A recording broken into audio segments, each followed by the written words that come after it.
Previously on Trio. Hey gang, welcome back. In episode 154, while sailing for Roatan, Cole caught a sweet mahi mahi. And a little later, we realized Saltair 3 was sinking. But it was a broken through-hull fitting, and once we figured out where the water was coming from, it was easily repaired.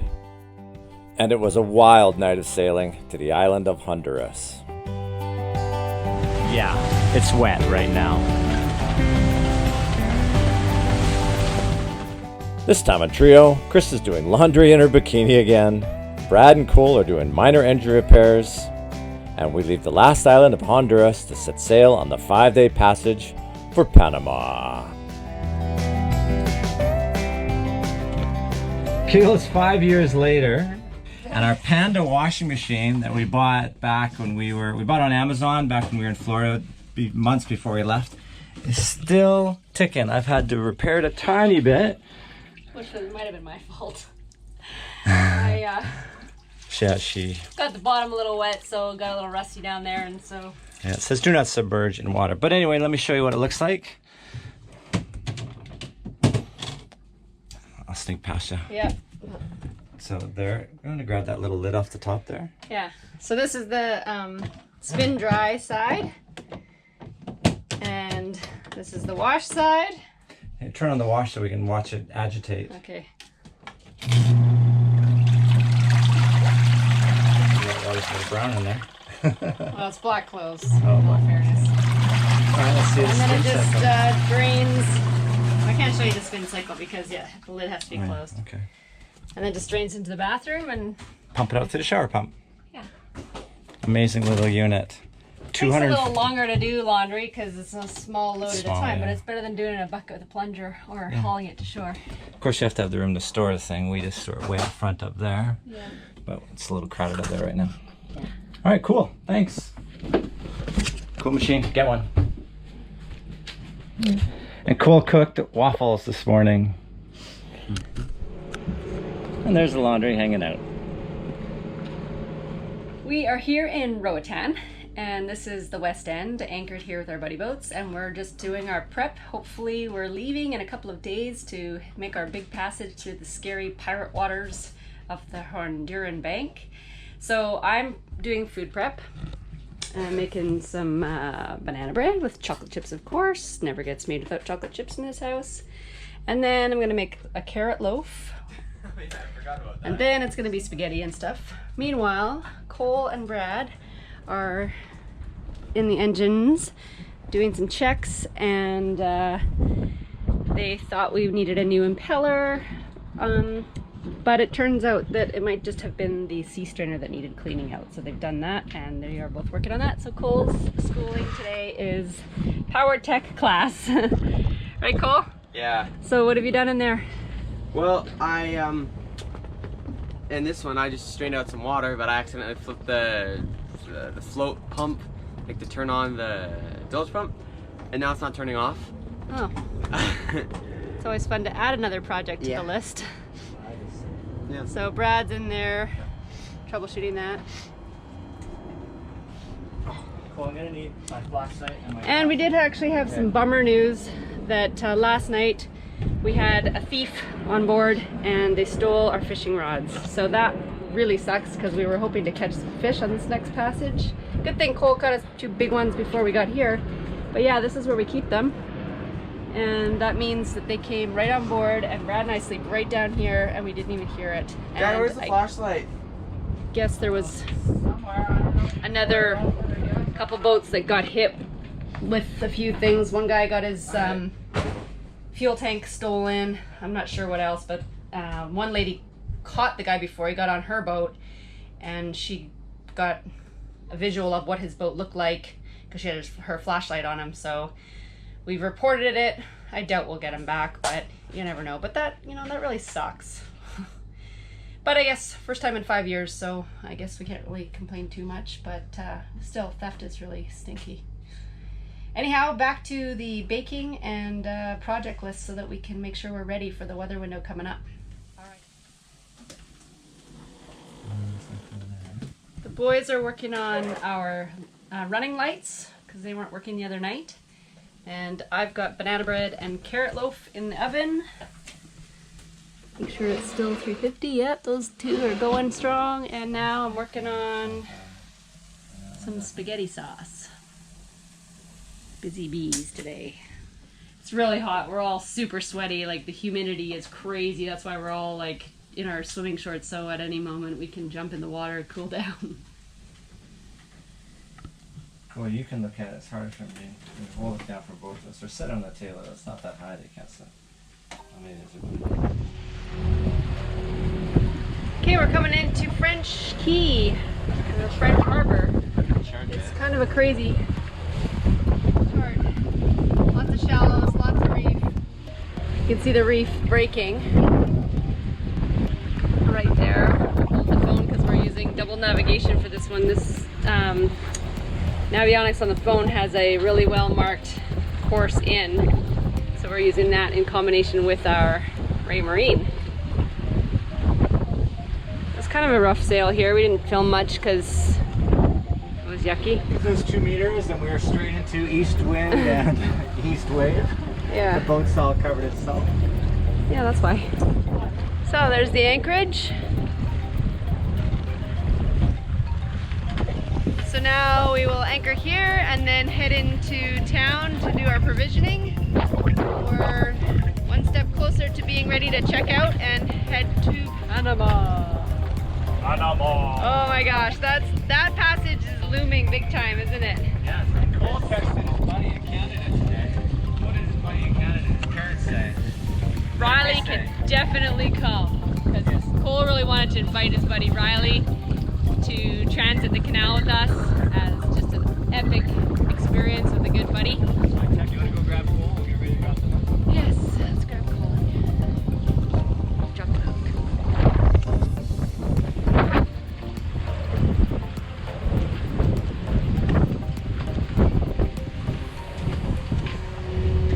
Ask him to turn the water maker off.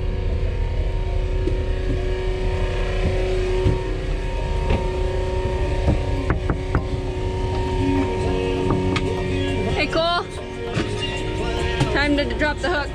GoPro, stop recording. Can you turn the water maker off on your way up? So, I don't know why we're so attracted to French marinas and bays, but once again, we are in, well, not once again, we've never been here before, but we're in French Harbor. And this is what it looks like.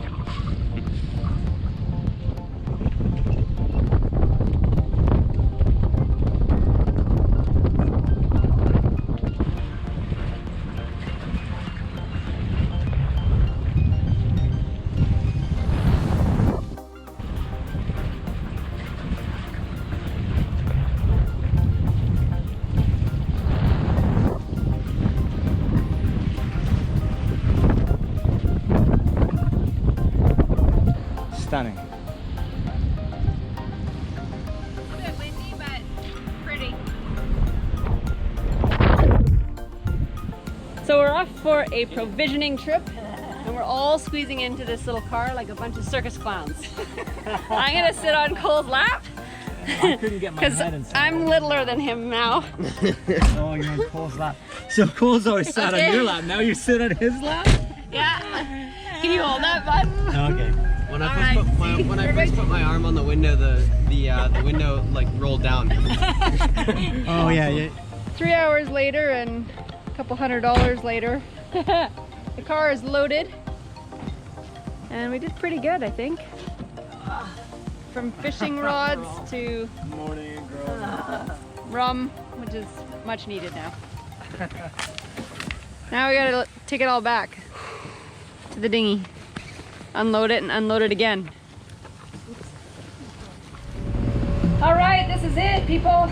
We are trying to leave Honduras on a passage past the pirate territory of the Honduran bank, and this is a couple hours in.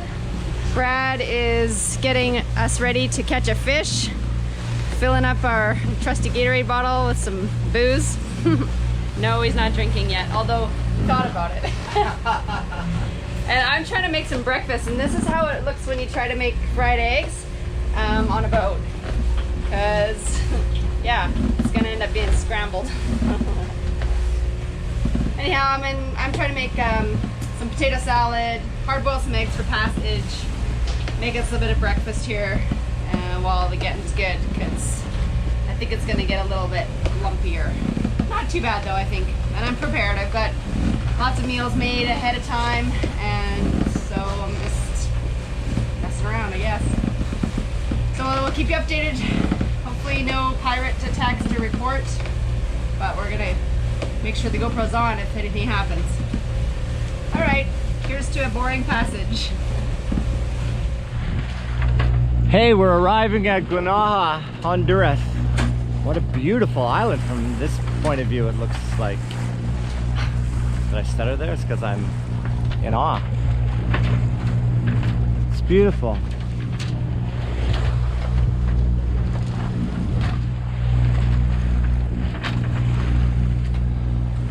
Oh my gosh, there's dolphins in front of us. Yeah, he just came up and went down, or it was a sailfish. It was a pretty big fin. Oh, he's gone now. I wonder if the GoPro picked that up. I'll have to check the footage after I download it. All right, still northeast wind. It's light. It's kind of on the nose, so we're motoring, and when we get here and check out, then we turn this way and we get to have a bit of a beam reach sail for the next 3 or 4 or 5 days. Hopefully it's only 3 or 4. But our buddy boats are a little bit slow. Way back there. They're supposed to stay within a mile. We're only doing 6 knots, but the farthest one's a Leopard, and they've really been going slow. So if you're looking for a faster boat, Don't get a Leopard. Get a Fountain Pajot. get a Fountain. So Cole said there's the second boat back is the Lapare Fountain Pajot, and they're going slow to wait up for them. We're gonna stick together on the next leg, but we just wanted to get in because the customs and immigration office closes at 11:30, and if we can get in there early, we can maybe keep it open for them to arrive. But wow, the Leopard is slow. Every leg we've done, they've been at least 2 miles behind. So if you're budding boating, choose a similar speed boat to boat with, but we didn't have any choice, so here we are. Anyway, that's it for now. Hey, check out the reef. It's all lit up by the sun right now. We're just paddling, and it started way back there, and it's moving all along a barrier reef all along this side of the island. But it's great snorkeling and diving in there. And that town in there is where we're headed to clear out of the country. And after that, we'll head this direction. We'll be able to haul the sails up, dying to get some wind in the sails. All right.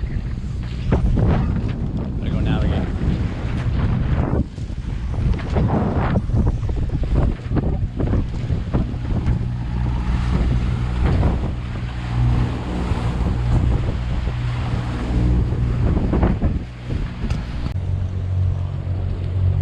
Okay, we're coming into Guanaja. It's a tricky little entrance. It's a good thing that thing is there actually, because it definitely warns you of that massive reef that comes straight out. So we have to make a crazy S-turn coming in because there's another reef right there.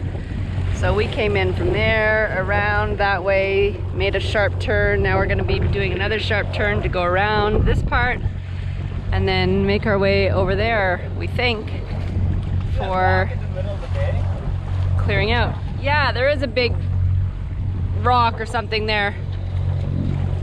Right ahead there, something's above ground or above water. Perfect time of day to come through here though, because you can see the reef so clearly with the sun straight overhead, so that helps a lot. You wouldn't want to come in here in the dark, that's for sure.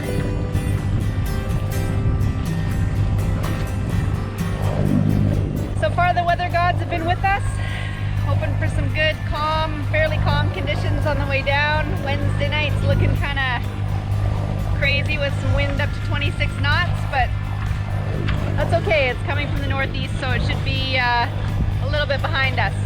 We should be surfing the waves down.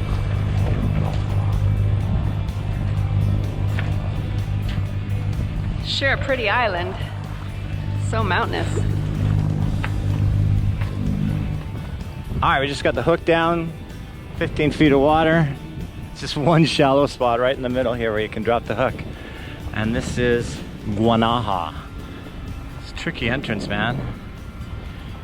And it's really a hodgepodge community. It's removed, I would say, from a lot of anything. I would think it's a bit of a challenge to live here. So somewhere in here, one of these crazy docks is where we're going to try and find customs. This is actually a key, a small key, and that's the main island of Guanaja. So it's a little unlike things we've seen before. So go check it out. Our buddy boats are a little behind. I don't know if you can see this one way out there, and the other one's over here. It'll be an hour before they get to it.